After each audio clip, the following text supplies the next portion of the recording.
Welcome in, everyone, to the third episode of On the Rim, presented by Heart of the Continent Hoops. We've got a packed show today. We've got tons to talk about, whether that be ins and outs on the roster, what's happened in the league, just league-wide the last week, and then we'll get to some Sea Bear stuff later, as we always do. There's actually some good stuff to talk about this week.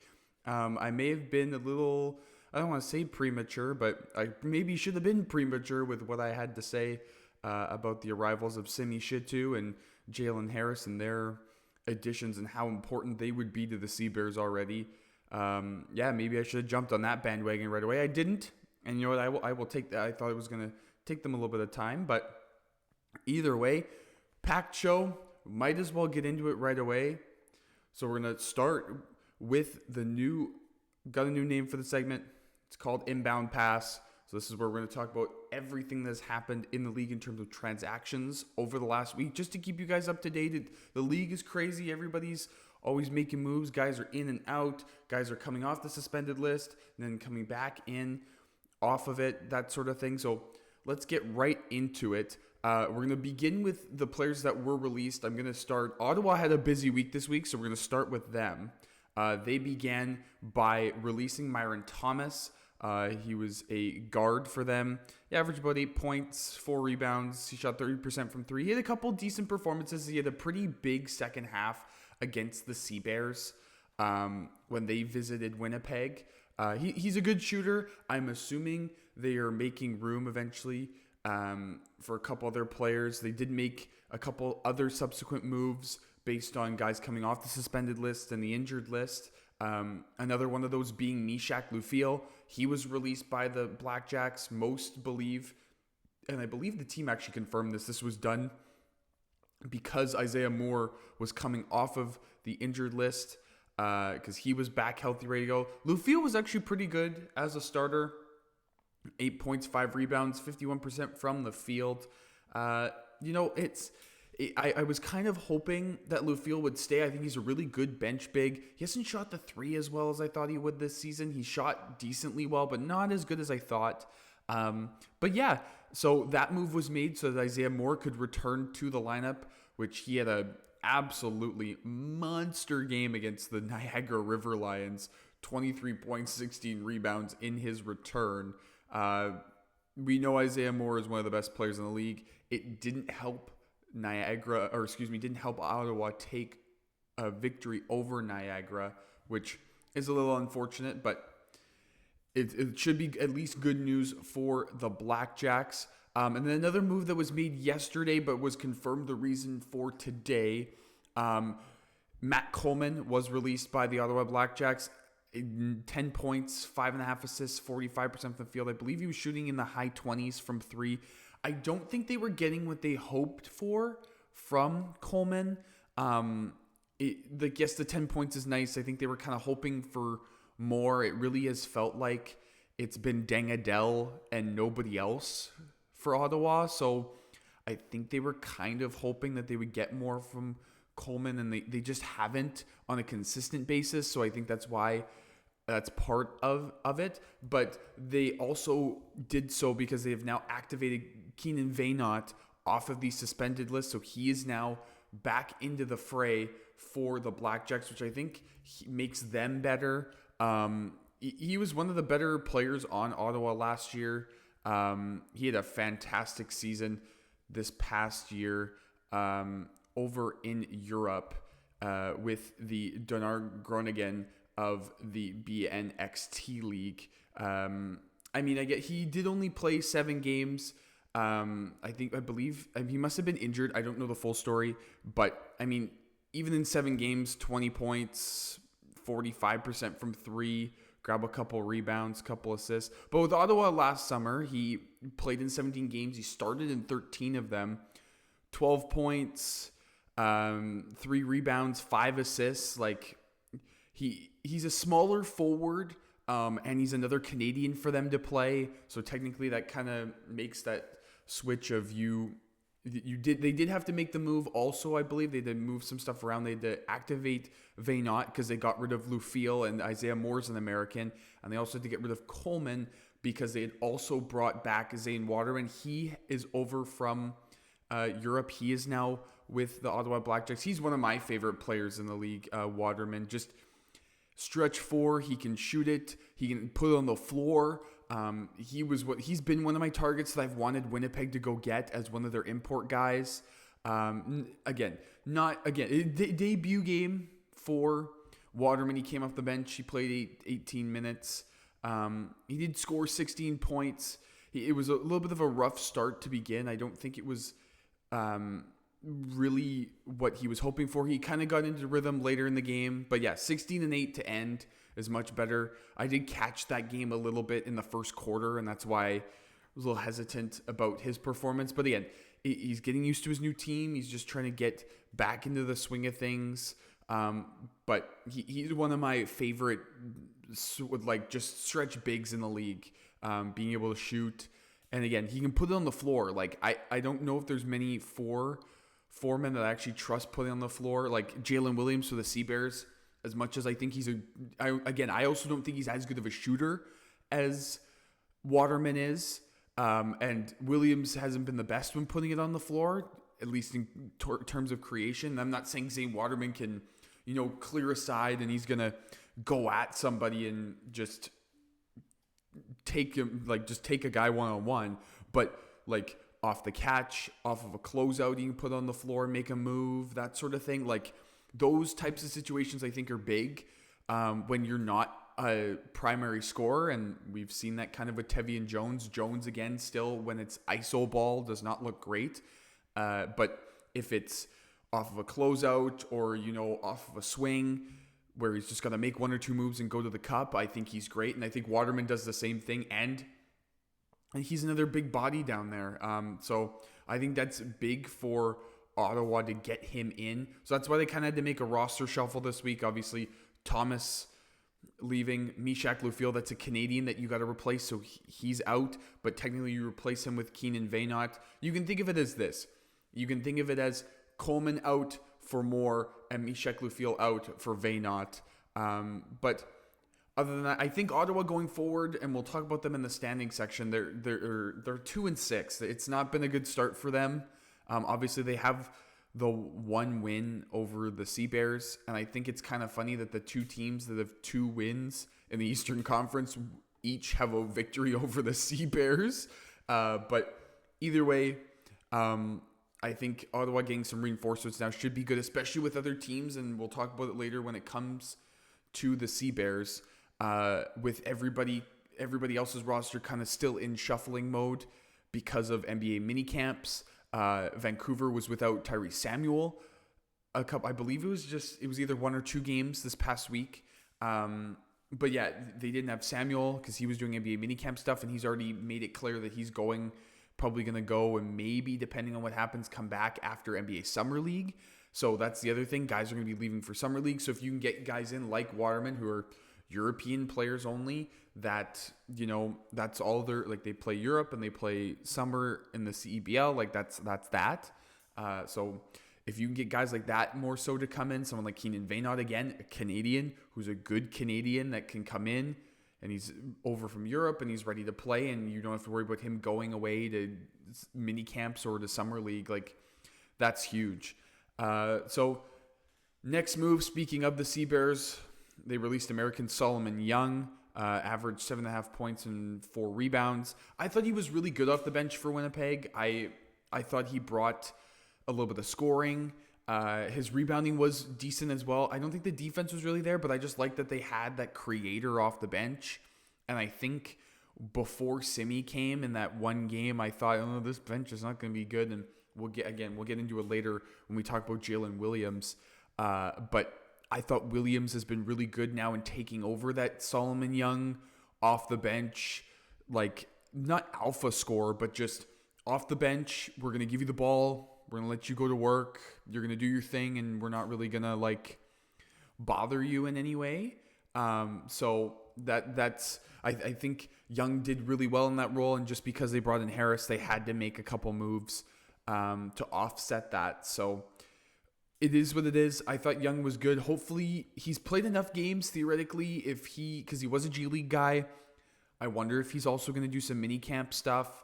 I wonder if the Sea Bears say, hey, we're releasing you for now. And Mike Taylor was adamant that he liked what he saw and he liked Young's commitment. So maybe you call him back and say, hey, do you want to come back? We've got, like, you can come and play for a couple more games when, let's say a Tevian Jones or a Jalen Harris, who's been known to go to summer league and to do mini camp stuff. So that's my other thing. I wonder if they're releasing him now and saying, hey, stay by your phone. We'll call you up back up. It would be an easy transition for both parties, right? You've just been gone for a couple weeks. You bring him back in. That's the whole point of the league. Or again, I believe he played enough games. If I'm understanding it correctly, I believe he's played enough games to where it used to be you had to play 5 games to be playoff eligible. I don't know what the ruling is now that there's an additional 4 games. I would think it's probably around the same. But Young played 5 games. So in theory, if things get hairy later in the year, maybe you bring him in for another couple of games. That would be a rule that I would have to brush up on. I'm not 100% sure what that entails. So, you'd have to see if maybe you could make that work where he's played enough games to be playoff eligible if you needed him down the stretch. Because let's say a Williams or, even you release, like you have to release somebody else and a Chateau has to leave for Europe or whatever the case is. I know they've tried to get guys who are going to stay the whole summer, but we'll see how that goes. Either way, he's played 5 games. If that's still the minimum, then he would be playoff eligible for anybody in the league. So I think that's big. But I just think that if Young can find a spot somewhere in the league, I think he'd be a really good piece for somebody, just because he can score inside a little bit. He's got a jumper. You don't mind him shooting from 3.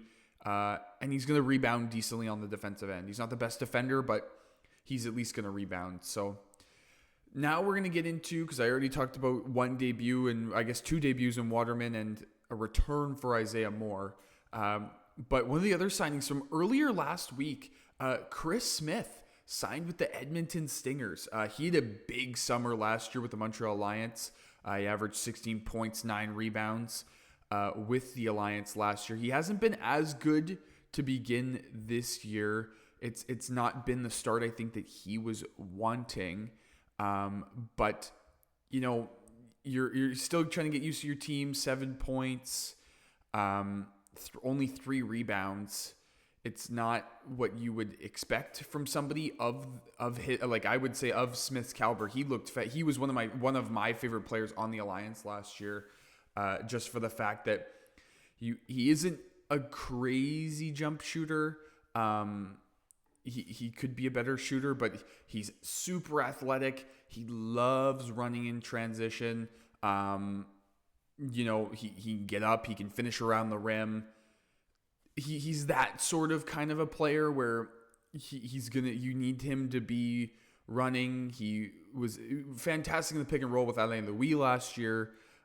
So maybe that's where you hope that you can get something out of him that way, if you're the Stingers, but they just haven't seemed to figure that out yet. When you're shooting sub 30% from the field and basically the same amount from 3 through 3 games, it's not great, but he also isn't playing as much for them.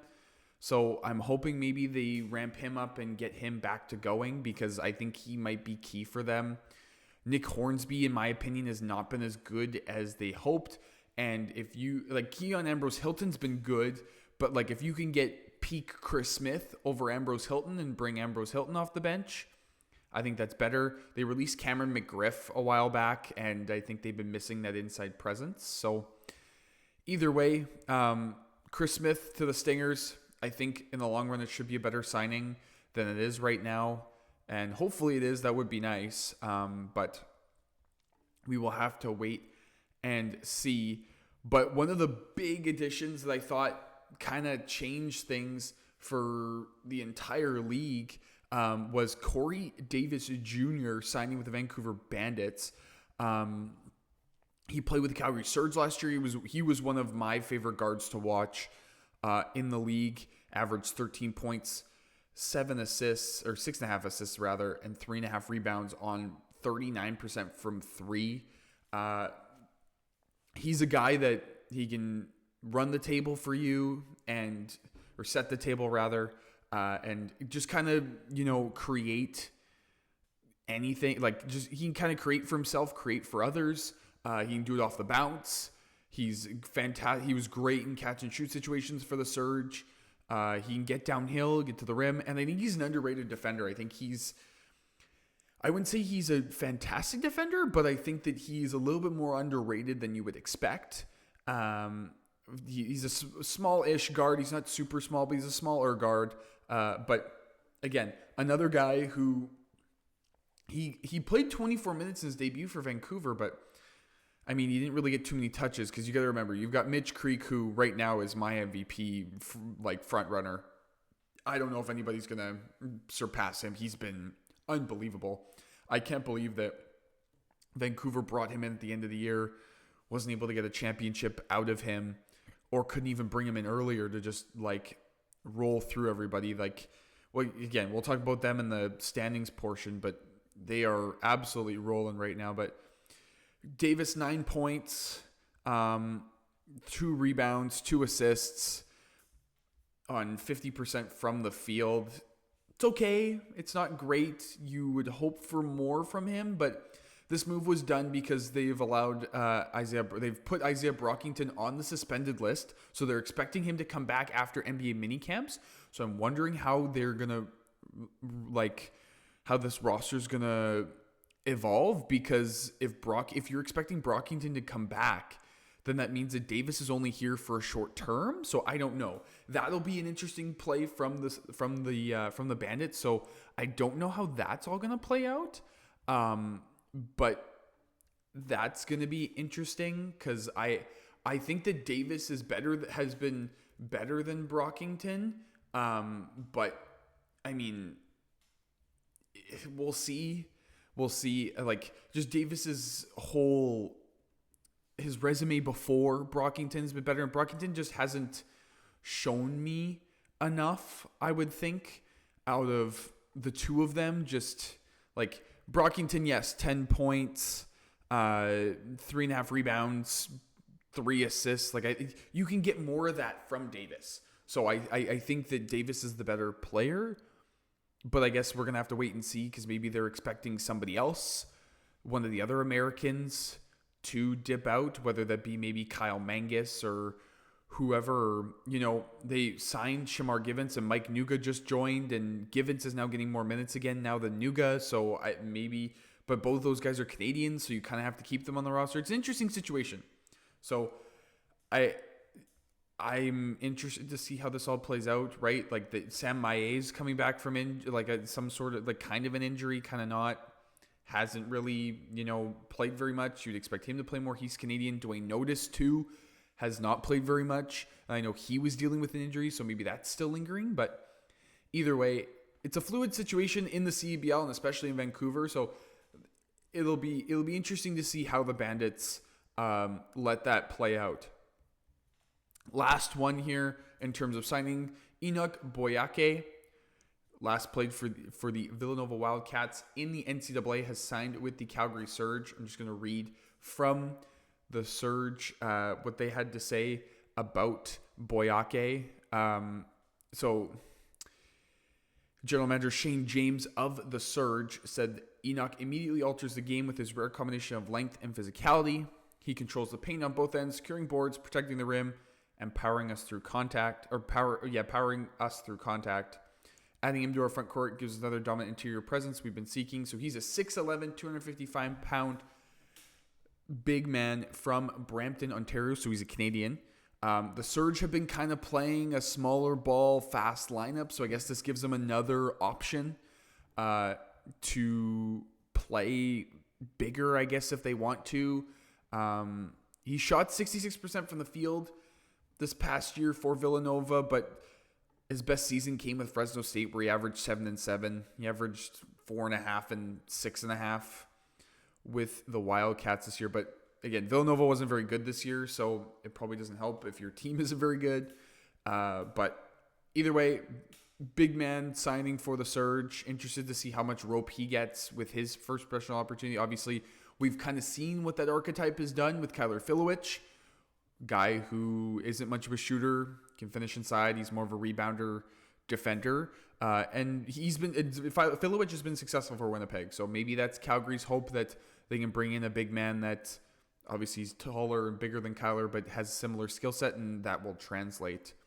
Last piece of news for the Niagara River Lions, who now lead the Eastern Conference standings in first place. Javon Blair made his way over from Europe. He has played 2 games for the River Lions. Again, another guy who through 2 games is not great. 10 points, 2.5 rebounds, 2 assists, shooting sub 25% from the field, 25% from 3. So you expect him to kind of get it going eventually, but I think it's big for the River Lions to get him over now that they've kind of they've got Ahmad, they have Khalil Ahmad, they've got Ahmed Hill kind of figuring things out. Now you add Blair. I think the River Lions are going to be much better than they were a couple weeks ago, and I think the Alliance now have somebody to compete with at the top of the Eastern Conference, which we'll get into the games to look for this week, and those 2 teams face off later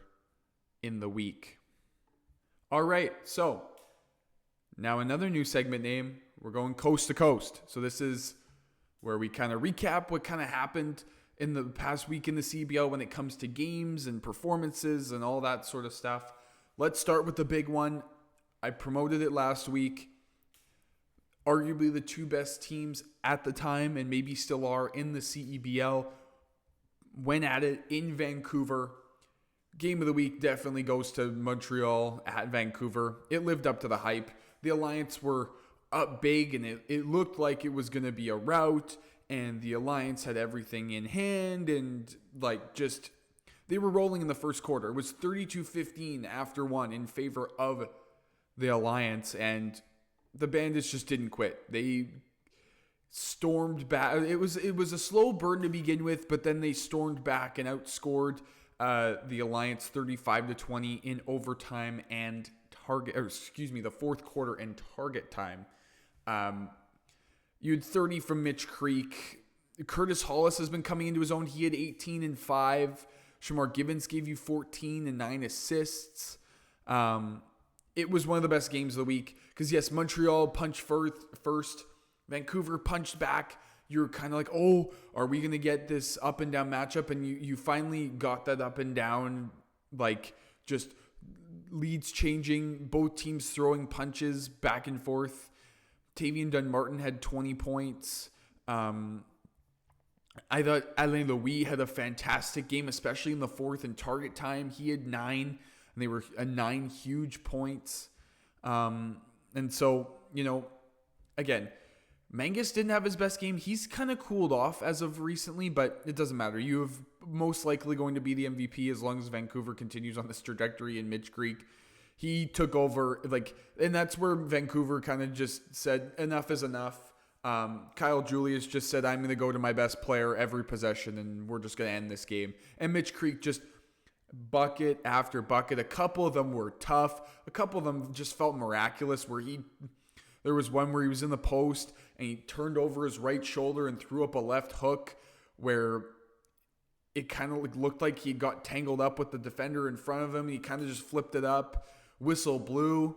Perfect swish through the bucket and one. He was unreal. He had some just unbelievable plays. He missed 2 shots all night. Again, he is one of the best players in the league. It's just crazy to me that Vancouver, it took them that long to get him over here. So it's just crazy, I guess. And that's the other thing I guess I should have mentioned in the previous segment. I'm not going back to change it. Is James Karnick also made his debut for the Bandits. So he started for them in absence of Tyrese Samuel. Another 6'9" big man. He's big and muscular.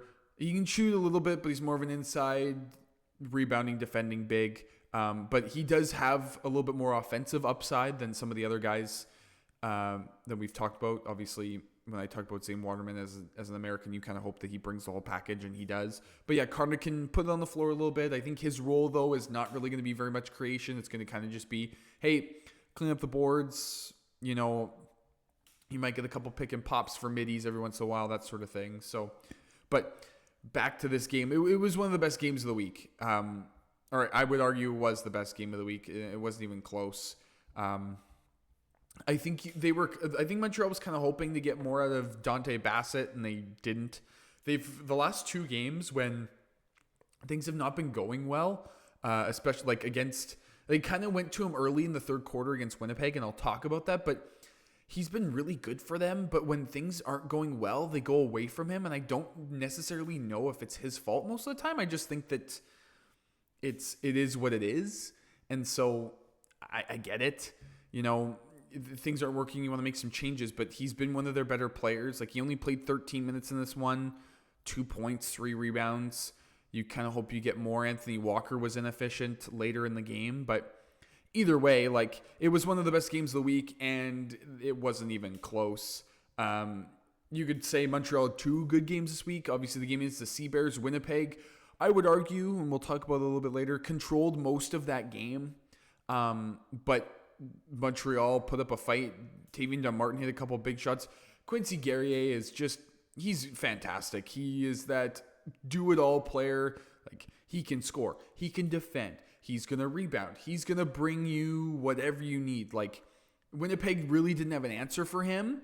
Again, it didn't matter, but Winnipeg didn't have an answer, and they didn't know what to do, right? So, and that Vancouver loss was Montreal losing 2 in a row. That Winnipeg L was Montreal's first of the year. But yeah, Guerrier had 25. He felt unstoppable. It really didn't feel like there was anything Winnipeg could do. Didn't matter who the defender was. Didn't matter if it was Williams. Chateau was fouling early because he just couldn't contain Guerrier. So Montreal had 2 good games this week. It was just absolutely nuts in the league. We'll talk. Brampton got their second win. They got a convincing win over the Edmonton Stingers. It wasn't convincing. I guess they only won by 4. But if I remember correctly, most of the game Brampton controlled. Kobe McEwen looked like Kobe McEwen.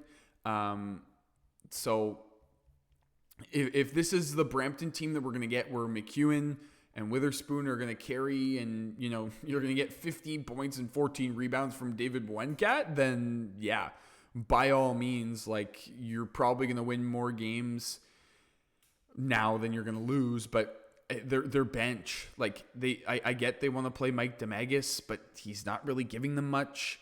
They're really not getting anything off their bench. They're kind of relying on Amari Kelly, McEwen, and Witherspoon to do most of their damage. But yeah, they controlled most of the game against Edmonton. And yeah, they took home a win. It's their second of the year. You were kind of waiting for that to happen. But yeah, so it was a good week. Obviously, the Father's Day games were fantastic. You had Niagara stealing a win over the Ottawa Blackjacks late.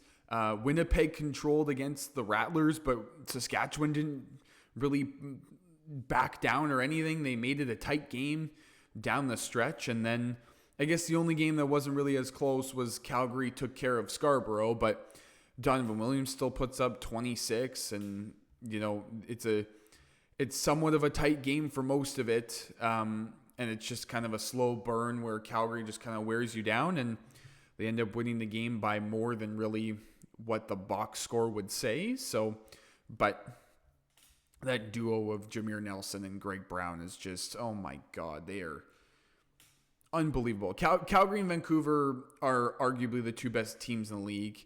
I can't wait for their next matchup. I think that's, June 22nd is going to be a fantastic game. It's the return game. It'll be the revenge game for Vancouver. That's one of my other games to watch this week. But it's evident after how all the best teams have, like, Vancouver Calgary was a fantastic game, and then Montreal Vancouver's been great. So now we get a rematch of Vancouver at Calgary. Like, it's a given that that's going to be one of the better games of the week. And so, yeah, all the games are fantastic this week. You had big performances just to give you kind of a sense of how great the last 7 days were. Just going to go by, like, Mitch Creek put up 30, Brown and Jameer Nelson 30 and 28 respectively. Khalil Ahmad in 2 games put up 25 and a half. Like, we've had a lot of scoring this past week. We've had some really good performances from players. Scotty Lindsay had a good week. He got CEBL Player of the Week because he had a 30-point game and a 20-point. I think he had a 30, 20, and I think he had somewhere else in the 20s as well. He shot the ball really well this week. He shot 46.5% from 3. He hit 4.5 attempts this week. Just unbelievable, amazing stuff. Just good games this week. Just keeping you updated. And so now, with that out of the way, just kind of talking about the games and the results of the last 7 days, we'll now get into the standings. All right, so I've now thrown up the graphic standing on the screen here. If you can see it, whether you're on YouTube or Spotify. We'll start with the Eastern Conference. So the River Lions are now 6-3. They went 1-1 this week. Now sitting at the top spot in the Eastern Conference, and because I think they probably had one of the better weeks, I'm giving Khalil Ahmad the background there with their comeback win over the Blackjacks. And then the Alliance now slipping. They've lost 2 in a row, which I can't. After their start, it's a little interesting, but you play a Sea Bears team that's rejuvenated with some new additions. They were coming off one of their first wins after a 5-game losing streak, so losing to Winnipeg isn't too bad. And then you go and play one of the best teams in the league. So I think Montreal is going to be just fine at 4-2, but I think now you've got a 2-horse race atop the Eastern Conference, and then I think it's everybody else, right? So you see Scarborough there at 4-4. They went 1-1 this week. They split wins. It feels like they're probably just going to go back and forth all year between wins and losses, depending on their schedule. So that'll be interesting. But they're 4-4. They're firmly, I think, to me, that third best team, unless something changes with the Blackjacks, who I believe they are now on a 4-game losing streak now after getting that win over Winnipeg. It's not looking good for Ottawa right now. It's dang Adele, and I want to go on a little bit of a side tangent here, but it's really just dang Adele and nobody else right now. So hopefully before Waterman and Isaiah Moore showed up. So I expect them to get a victory here soon. It's kind of a given at this point that they should get off the schneid. Their next game, they're in Scarborough. They'll take on the Shooting Stars. So that, to me, will be the more barometer, checking a barometer of where both teams are now, with more so their full rosters.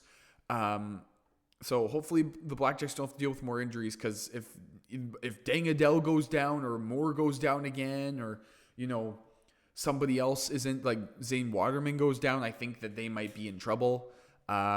It should be really interesting. They're my team, and I'll talk about it in the possession arrow segment. They are the team right now that I think are looking to try to get possession back. They're looking for that jump ball to gain some momentum. They're looking for a loose ball, and losing 4 on the bounce is the second most. Obviously, the Sea Bears losing 5 in a row is the biggest, but they've bounced back. So I'm curious to see if they also bounce back, but we'll have to see. And then Brampton at 2-7. I think it's going to be tough for them all year to get wins unless they can add in some players later. They're waiting for players on the suspended list. That's something I wish I had access to. I unfortunately don't have access to the suspended lists, so I don't actually know what teams are, if they're waiting on guys, if guys are going on the suspended list, off the suspended list. Ottawa does a really good job of explaining that, and Vancouver has as well, of their moves and kind of what's going on. So I don't know if they're waiting on guys or they're not, or kind of what's going on there. So I think it's going to be tough for Brampton to really get anything going. They might win a couple more games this year, but it's going to be tough. Now over the Western Conference. I think I've talked enough about the Bandits. They have one loss, and it's to the Surge, who are arguably the second best team in the league. So I wouldn't really think about it too much. The Surge, 7-2. Again, can't wait for that rematch this week. That's going to be absolutely amazing to watch at Winsport. Should be a good crowd there in Calgary. I'm super excited. But those two teams will battle it out again. They're the two best teams in the league. I think that's bar none, what it is. And then we have a tie for third place.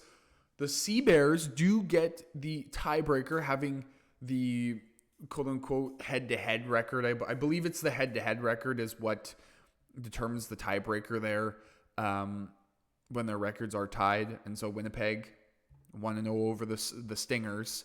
But Winnipeg now having won 3 in a row. We'll get to them again in a minute. I think that they're on the up and up right now. They're firmly, I think, with this roster that competing for top spot, but they'll probably sit around that third place. So that to me makes it seem like, it would be right now. It would be Battle of Alberta for a spot, or the play-in spot, and then the semifinal would be Bandits versus winner of those two, with where the Sea Bears are. So that would mean obviously the Rattlers would be out of the playoff spot or playoffs, which right now at 2-7, with not much hope right now. They put up a little bit of a fight against Winnipeg, but I never really thought that they threatened enough. Like Jameer Chaplin made it interesting in the fourth and target time, but again, it wasn't enough, and Winnipeg controlled most of that game. So to me, it's more like, I don't know. I'm really interested to see how Brampton and Saskatchewan play. I don't know if they have played each other yet this year. I guess actually that's happening on June 20th. That's this Friday. So funny enough, I just quickly checked the schedule. So I think that's a game to watch, simply because it's the quote-unquote 2 worst teams in the league by record. And I think it will be interesting to see where both teams are at. I think the Western Conference is tough, so I think Saskatchewan's the better team, and they're just in the tougher conference. But maybe Brampton puts up a fight. They've got really good top-end talent, so we'll have to wait and see there. But yeah, so that's the standings for this week, and then let's quickly just talk possession arrow here. All right. Announced it last week when it came to new segments. So this is the possession arrow. This is who I say, they've gotten possession back. They're the team that I think that this is kind of like a hot and cold segment. So it's kind of who do I think is, who's on the up and up right now, and who's kind of on the downswing. So we'll talk about the positives first. I know it's a little bit of a homer pick, but I'm going with the Winnipeg Sea Bears. They've won 3 in a row. I believe that is the longest winning streak currently in the league. Yes, it is. Or I guess it's tied with the Bandits. So again, Winnipeg, I didn't think it would take 2 players, but it seems to have taken 2 players for them to, mix things up. I'll speak about it here in a minute. But yeah, I can't believe that. It's crazy that 2 guys seem to have changed everything, and they've won 3 in a row, and they're 4-5. I guess I should say. I think I said 4-6, but they're 4-5. They played 9 games either way. So again, it's crazy how you lose 5 in a row and then you win 3 in a row after adding 2 players. But now quickly to who I think is the team that's they've lost the possession arrow. They didn't win the jump ball. You know what I mean? I think it's the Blackjacks. They've lost 4 in a row. They haven't looked great. They blew a lead. I mean, they looked great against Niagara, then blew a lead. It's not working for them. They had some injuries. Obviously, Isaiah Moore being out was huge for them. Dang Adele's been having to carry, and it's not a recipe for winning. And I think that things will change. I think the league has now taken another step forward in terms of talent. You get Ottawa gets Waterman in. You get Keenan Vainot now in. You bring Moore back from injury. I think they're going to be better, but I still think it's going to be tough for them. They've got a hill to climb now at 2-6, and so we'll see if they can turn it around. I think them and Scarborough will kind of battle it out for that third spot, but again, I don't think it really is going to matter too much because I think there's a battle at the top and then there's a battle for that third seed. So we'll see. Maybe it gets interesting. Maybe it doesn't. But I think right now, Ottawa's my team that's without possession. They don't have the possession now right now. And maybe they get it back after a big win this week. All right. A little bit of a longer episode, and we're going to keep going here. Because it's time to talk Sea Bears. I did say it was an action-packed show. I didn't mean action-packed and short. It's action-packed and a little bit longer this week. So let's talk Sea Bears. So they had lost 5 in a row. You get Jalen Harris in. You win on a winner off of Harris in Scarborough. You're coming back home, and I made it clear that, let's not get too excited. Sydney's gonna have to take some time. It's gonna be a minute. And Winnipeg just promptly went out and beat the only undefeated team left in the league. Not handily, but they were in control for most of it. And then they took care of Saskatchewan. So I'm really interested to see how the rest of the season goes now with this roster because they looked fantastic. They controlled much of the game against Montreal, and then they were in complete control against the Rattlers. Like they kept Tavian Dunmartin in check. Obviously, Quincy Guerrier was really good for the Alliance, so it didn't really matter. That's kind of where they got back into the game, and Dunmartin hit some late threes, but it wasn't TDM's best game, and I think that was due to Winnipeg throwing different defenders at him, guys with different size, length. Terry Roberts did a fantastic job guarding him. They threw Alex Campbell, who I thought Campbell did a really good job against the Rattlers whenever it came to whoever Winnipeg wanted to throw on defense against the Jamar Chaplin, the Chaplins, the Nate Pierre-Lewis's, especially when Cody John had a hot first quarter. Winnipeg threw Campbell on him, and he kind of slowed him down. And you got to hope that Campbell brings you more on offense, but he's just not. And so if you're going to throw him out there for 11 minutes just to kind of cool someone off on the opposing team or to, get a couple stops, that's okay with me. So again, they really did their thing against Saskatchewan, and I think that was the biggest thing. Obviously, Grant Anticevic, I thought maybe would be a problem for Winnipeg, and he had 3 points, right? Nate Pierre-Lewis he kind of got off to a slow start, then kind of got going. John had the hot first quarter. Chaplin had it going in the fourth in target time. But Winnipeg did a really good job of making sure that they were saying, okay, if this one person's going to beat us, that's fine, but we're not going to let the other 4 guys also beat us. And I think that was big for them on defense. It's just they shot 62% and 58% from 2 in the last 2 games respectively. I think that's big. And I attribute that to they've decided that they're not going to huck up threes and force threes. They've decided that they are going to attack the paint, get into the paint. We're going to shoot free throws and we're going to shoot threes, but we're not going to force threes. And I think that is huge. And I think that, yes, maybe that has to do with, Harris's play style and Simi Chatu's play style. But I also just think that the team is kind of bought in all of a sudden. I think the 2 guys joining have revitalized the roster. And you have Chatu on the inside, and Harris is shown against Montreal. He's more than willing to pass and going, yep, it's not my night tonight. I'm okay to give it away.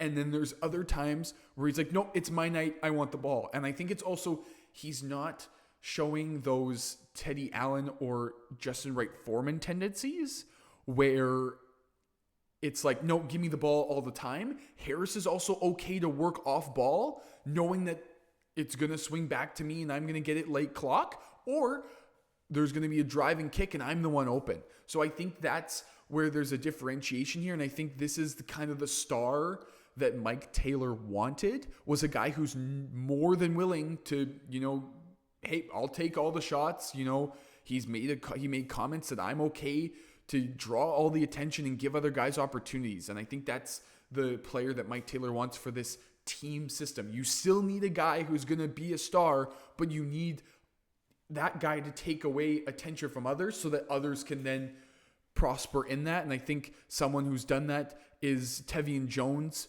He had 17 points against Montreal. He wasn't as good against Saskatchewan, but it was clear that as soon as Harris has joined, now Jones, all he really has to do is off the catch, make one or two moves on a closeout or just swing, 1-2 move, go to the cup, and he's not getting, teams are worried about other options on the floor, and so it's opening up his game. So I think that's going to be big.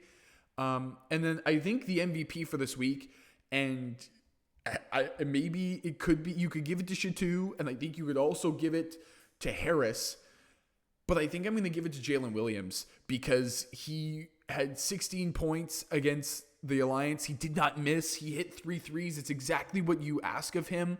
I thought he had a really good stretch in the first half against the Rattlers. He had 8 points again. He missed 2 threes, but he had 8 points and 7 rebounds, and he hit 4 field goals.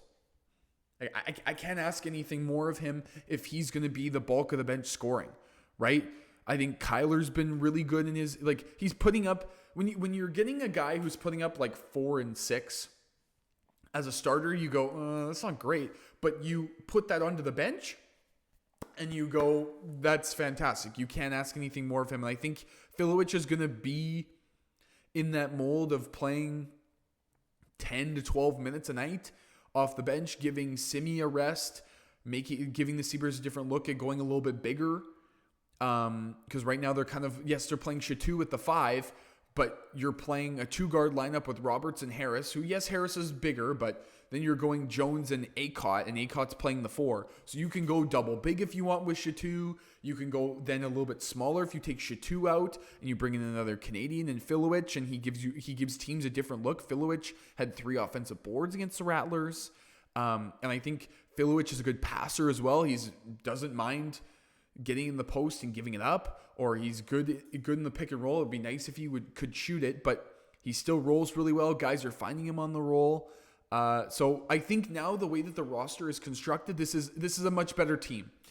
And again, I'm gonna say bravo to Mike Taylor, because I was kind of hoping that after the Scarborough game they would go to that 2-guard lineup of Roberts and Harris, and that's exactly what they've done, and I think it's looked fantastic. It's now opened up Roberts to be an even bigger threat. He currently now leads the league in total assists.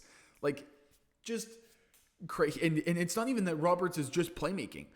He looked so aggressive against Saskatchewan. He looked decently aggressive against Montreal. It wasn't really working for him, but he had 15 against the Rattlers, and fine by me. If you're going to put up 15 and 10 assists, great. He attacked the rim hard. He was attacking closeouts. Anytime he had an open look, he took it, whether that be at the rim or the 2 attempts he took from 3.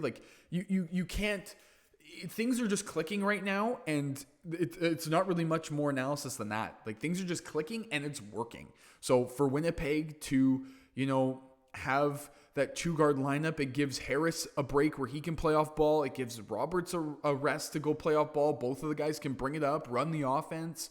I have to applaud Mike Taylor, because that 5-game losing streak was tough. People were calling for him to, I don't want to say lose his job, but I think to be let go by the organization. I think people wanted a change, but if he's going to play kind of small ball like this with, Jones at the 3, and you technically go 3 guards, and Acott at the 4, again, round of applause to Mike Taylor. But I'm keeping that in, by the way. Round of applause to Mike Taylor. Yeah, it's crazy. You can't ask for anything else after this. Again, so I think Williams is my MVP this week, being fantastic off the bench. But yeah, it's great. You can't ask for more from Simi when he's going to put up 20 and 18 and score the winner in his home debut. And, he's going to rebound the heck out of the ball and be a beast. Hopefully fouling doesn't become too much of an issue. It seemed to be a little bit in game 1 and not as much in game 2, but at times it looked like it might be. But yeah, So I don't know. Other than like saying that it's weird how the emphasis for the team has changed, where they are much more involved in trying to get the ball to the paint and, getting semi-paint touches or at least getting a foot in the paint with Roberts or Harris, even Jones, and drive. It seems like it's simple basketball now. Yes, at times they're still running their super advanced sets with a whole bunch of motion and a whole bunch of actions, but it just feels like a lot of the time they're just, let's just play ball with a high ball screen, or, let's attack a mismatch and attack closeouts and look for an open look. Like, that's great basketball. You can't ask for anything else if you're Sea Bears faithful. So I think with that being said, obviously, we've got some big games this week. I'm going to put the games to watch here at the end. I think it's a little bit better for people. So here are the upcoming games for the week. June 19th, you've got the first game in Red Deer, Alberta, the Battle of Alberta. The Stingers will take on the Surge, and I've put the Surge as the home team. I don't think they're technically the home team. It's technically like a neutral site game. I think for the scheduling, they have to pick a home team, and they've picked Calgary.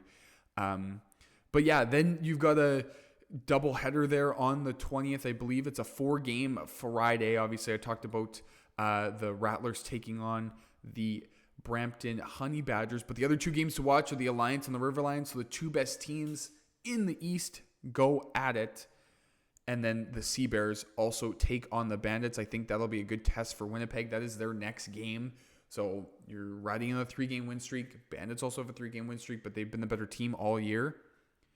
If you're Winnipeg, what do you got? This is the barometer. Where are you at now? Yes, you fought against the Bandits and lost, and it was a pretty tight game, but you really were never in the game, arguably. So if you're Winnipeg, this is the true test, and we will have to wait and see how that goes. And again, it's not on the graphic, but I mentioned on the 22nd, the Bandits will take on the Surge on the Sunday, and that will be a rematch of a couple weeks ago when the Surge took down the Bandits at home. The 2 best teams in the league, arguably, will face off in Calgary. So, that being said, that is it for this one. Thank you very much for watching and or listening. Please like and subscribe if you're on YouTube. Throw a comment down there. Let me know what your thoughts or other things you want to say about the show. Tell me who you've got in possession or out of possession. And on Spotify, leave a comment. Give us a follow. Weekly episodes coming out. Check out Heart of the Continent Hoops. You can check out all of my stuff it'll all be in the description down below. For both YouTube and Spotify. You can check out my Twitter at ElliotRusinH1 or on Instagram. You'll see links on both on Instagram at Elliot_Resnell. You'll see my link tree that I now have for everything, whether it be for the website, the YouTube, the Spotify. And thank you everybody for listening. Enjoy the games this week, and I will see you next Wednesday.